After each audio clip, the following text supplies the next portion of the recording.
प्रिय भक्तों, राम राम। आप सभी को सादर प्रणाम। आप सभी को पाप मोचनी एकादशी की हार्दिक शुभकामना। विष्णु भगवान, माता लक्ष्मी, माता एकादशी आप सभी के जीवन में सदा सुख शांति बनाए रखें। आइए हम सब मिलके चैत माह के कृष्ण पक्ष की पाप मोचनी एकादशी का महात्म सुनते हैं। धर्मराज युधिष्ठिर बोले कि हे भगवान, मैंने फागुन माह की शुक्ल पक्ष की एकादशी का महात्म सुना। अब आप चैत माह के कृष्ण पक्ष की एकादशी के बारे में बताइए। इस एकादशी का नाम, इसमें कौन से देवता की पूजा की जाती है तथा विधि क्या है, सो सब विस्तार पूर्वक कहिए। श्री कृष्ण भगवान बोले कि हे राजन, एक समय मानधाता ने लोमस ऋषि से ऐसा ही प्रश्न पूछा था। तब लोमस ऋषि ने उत्तर दिया, हे राजन, चैत्र माह के कृष्ण पक्ष की एकादशी का नाम पाप मोचनी है। इसके व्रत के प्रभाव से मनुष्य के अनेक पाप नष्ट हो जाते हैं। इसकी कथा इस प्रकार है। प्राचीन समय में एक चैत्ररथ वन में अप्सरा वास करती थी। वहाँ हर समय बसंत रहता था। उस वन में एक मेधावी नामक मुनि तपस्या करते थे। वे शिव भक्त थे। एक दिन मंजू घोषा नामक एक अप्सरा उनको मोहित करने के लिए सितार बजाकर मधुर मधुर गाना गाने लगी। उस समय शिव के शत्रु अनंग भी शिव भक्त मेधावी मुनि को जीतने के लिए तैयार हुए। कामदेव ने उस सुंदर अप्सरा के भ्रू को धनुष बनाया, कटाक्ष को उसकी प्रत्यंचा डोरी बनाई, उसके नेत्रों को उसने संकेत बनाया और कूचों को कुरी बनाया। उस मंजू घोषा अप्सरा को सेनापति बनाया। इस तरह कामदेव अपने शत्रु भक्त को जीतने को तैयार हुआ। इस समय मेधावी मुनि भी युवा तथा हृष्ट पुष्ट थे। उन्होंने यज्ञोपवीत तथा दंड धारण कर रखा था। उन मुनि को देखकर मंजू घोषा ने धीरे धीरे मधुर वाणी से वीणा पर गाना शुरू किया। मेधावी मुनि भी मंजू घोषा के मधुर गान पर तथा उसके सौंदर्य पर मोहित हो गए। वह अप्सरा उन मुनियों को कामदेव से पीड़ित जानकर आलिंगन करने लगी।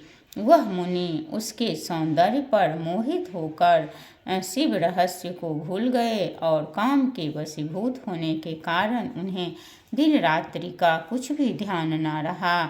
एक दिन मंजू घोषा उस मुनि से बोली, हे मुनि, अब मुझे बहुत समय हो गया है, स्वर्ग जाने की आज्ञा दीजिए।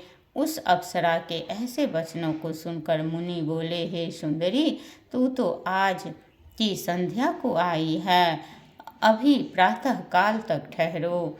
मुनि के वचनों को सुनकर वह उनके साथ रमन करने लगी और बहुत समय बिता दिया।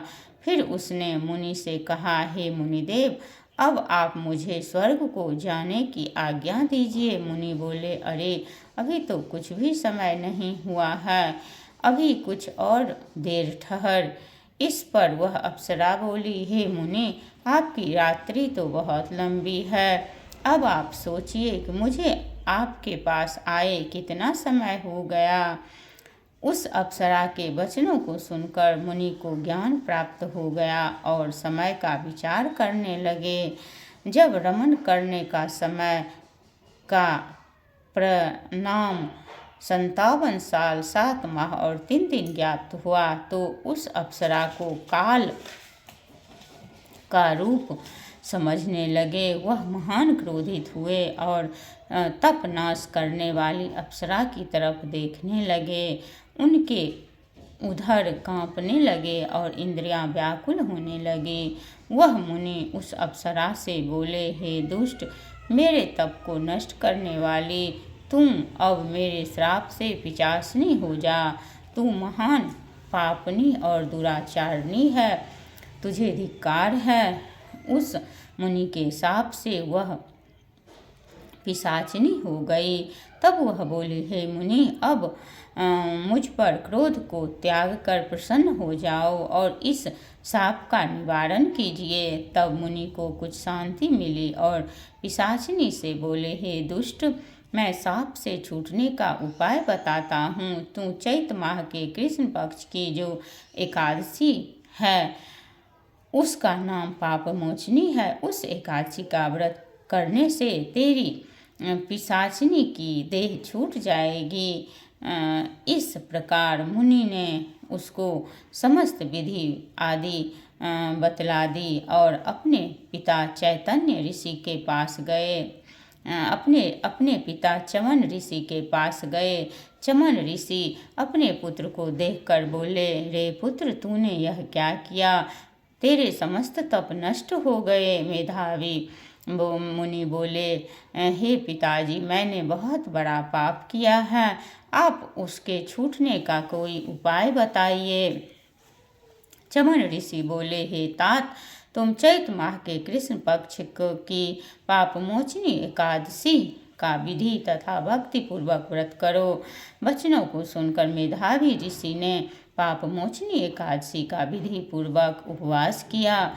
उसके प्रभाव से इनके समस्त पाप नष्ट हो गए। मंजू घोषा अप्सरा भी पापमोचनी एकादशी का व्रत करने से पिशाचिनी की देह से छूट गई और सुंदर रूप धारण करके स्वर्गलोक को चली गई। लोमस ऋषि बोले, हे राजन, इस पापमोचनी एकादशी के प्रभाव से सब पाप नष्ट हो जाते हैं। इस एकादशी कथा के श्रवण व पठन से 1000 गोदान करने का फल मिलता है। इस व्रत के करने से ब्रह्म हत्या करने वाले, अगम्बागमन करने वाले आदि के पाप से नष्ट हो जाते हैं और अंत में स्वर्ग को जाते हैं। बोलो लक्ष्मी नारायण भगवान की जय, विष्णु भगवान की जय, माता लक्ष्मी की जय, माता एकादशी की जय।